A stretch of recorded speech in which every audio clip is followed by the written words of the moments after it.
What is up, YouTube? This is Ender from the War and Glory family, bringing you our latest recap. This time from our sister clan, Above and Beyond, where we are the champions of the first season of the CWL Lite League, and we are here in week 2 of season 2 of the Lite League, and we are looking for nothing short of another championship. Off to a great start with a solid win over Cold Sept and another solid victory over Michigan Rose here. So really coming out of the gates firing. Do want to give a big shout out to Leonard, our Town Hall 9 base builder. He's a new addition for Season 2, pumping out 15 plus Town Hall 9 bases a week, doing a really good job over there, so big thanks.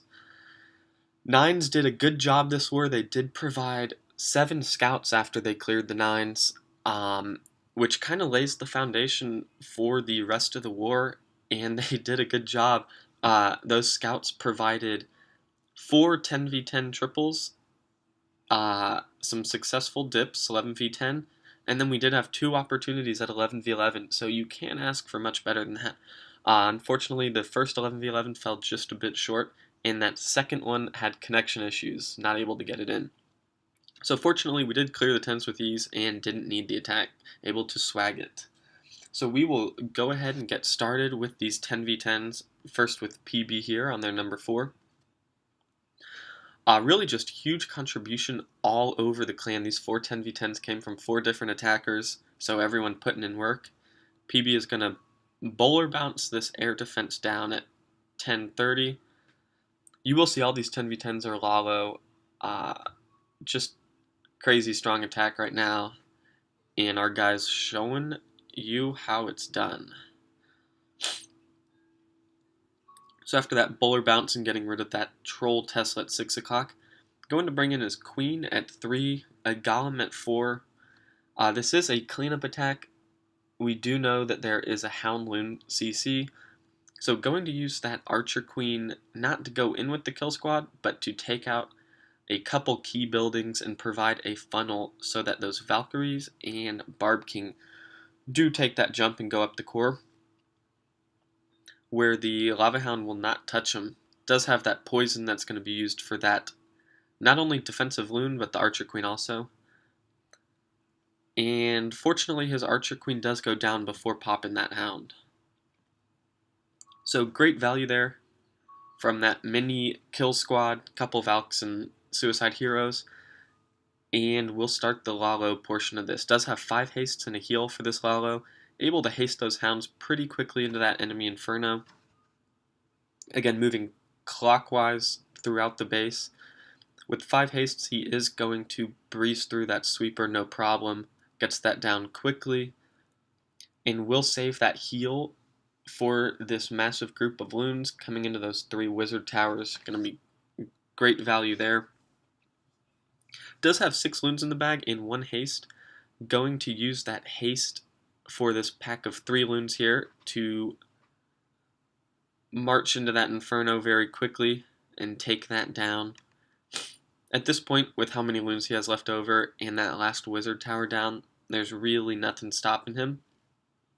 That 1 archer tower is not going to be able to do nearly enough work. Plenty of cleanup troops. We will fast forward through that. Great hit to PB here. Really no doubt about that one. And we will move on to the next 10v10. Again, there are 4 of them. This next one will be Tluko. No. Tluko is going to come in here at 6 o'clock.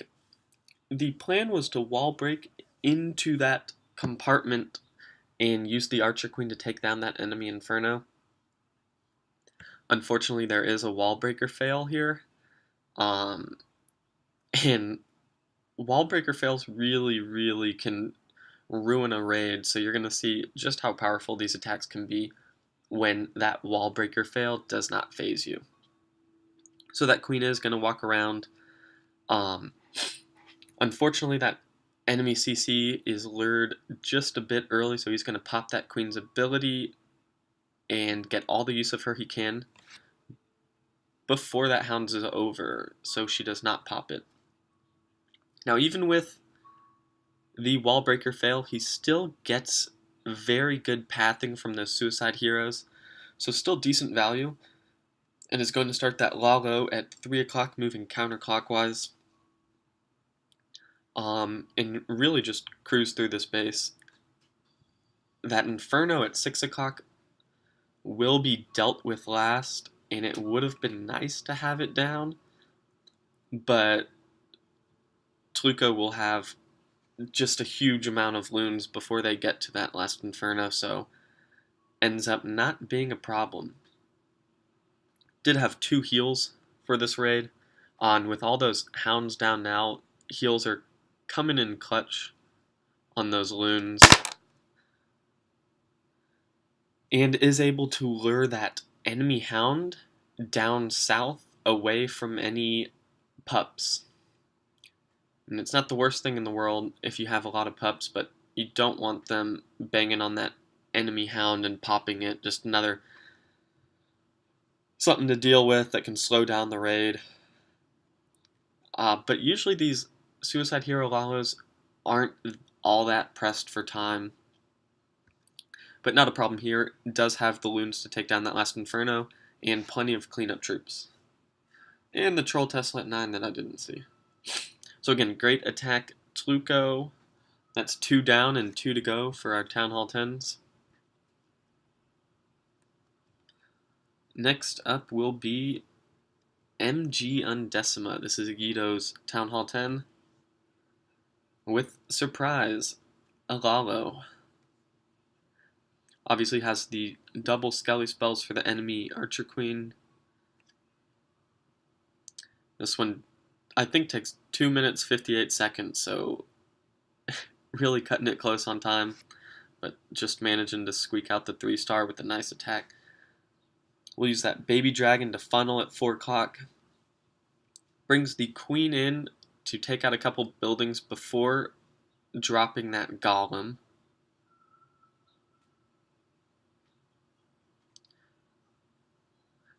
And really, some low-level point defenses, so that Golem is going to just get a massive amount of tanking in this attack.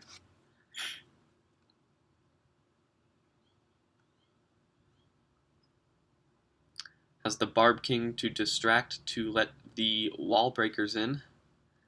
And that Barb King's going to go inside and take out 5 defenses by himself, so really good value there.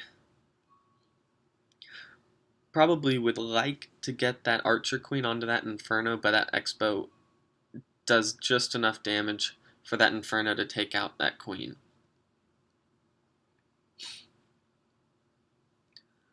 So it does have 4 hastes, 2 Skelly spells, a Rage, Heal, and Freeze for this Lalo. Starting at 4 o'clock, going to be moving clockwise. So uses that first pack of loons to kind of finish creating that funnel there. Freezes the first Inferno. Very nice pathing to get straight on top of it. Great Rage there. Rage, Heal, and Skeleton spells on that enemy Queen.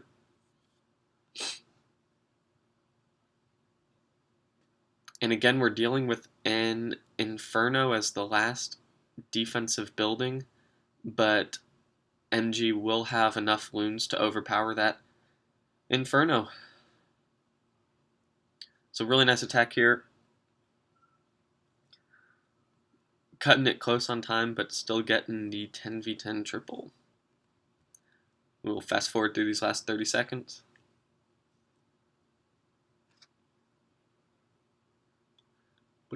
And move on to the last, but not least, 10v10 triple. And this is by Nightcrawler going in on their 8.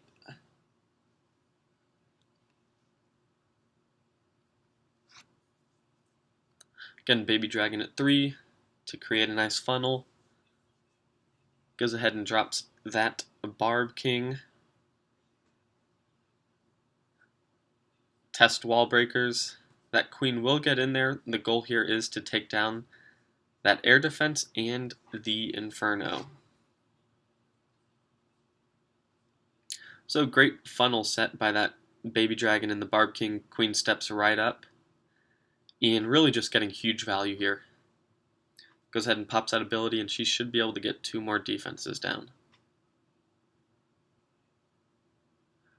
Just enough to get that expo. And starting that Lalo from 12 o'clock, moving counterclockwise.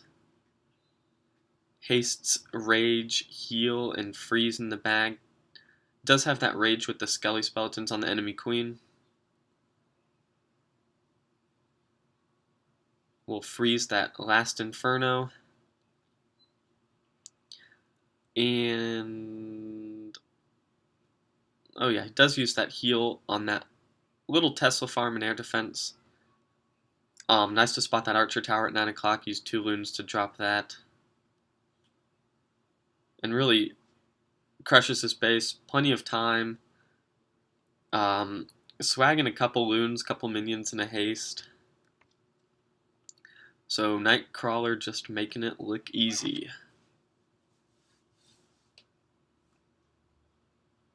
So again, props to our 10s and 11s for clearing the board up top.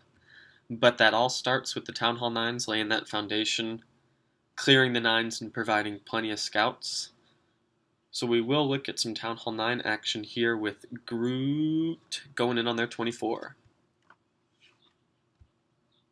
And what would you know, we got another Lalo with Suicide Heroes. Using that Baby Dragon at 9 to create a funnel. And both heroes being dropped at 10. Goal here to take out the enemy CC.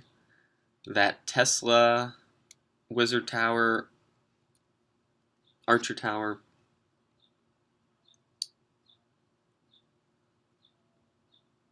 Should lure that CC.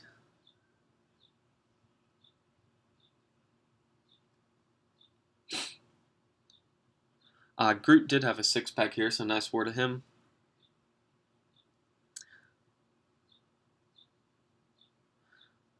Oh, you know what? Doesn't lure that CC. If this was cleanup, maybe they know it's a Hound or something that won't attack his air troops. Hound or Golem, something of the sort. And is carrying that max Skelly spell for the enemy Archer Queen. So should drop a Rage over there. Unfortunately, that Skelly spell is not in the compartment of the Queen. So hopefully they can break down that wall. It does have pups on the Queen too. And the pups do take her down quickly. But Groot is just making it look easy here. If I remember correctly, he's going to end up swagging a lot of troops and a couple spells. So 9s really did crush it this war. So did 10s and 11s other than that swag hit. So that will finish up this Above and Beyond recap. Swagging 2 loons, 2 minions, 2 hastes, and a poison. There you go up top at 11. Just a massive amount of pups and loons here to wreck this base. So shout out to Above and Beyond, starting the season 2-0, and we will be looking to continue that throughout the season. So until next time, Ender, peace.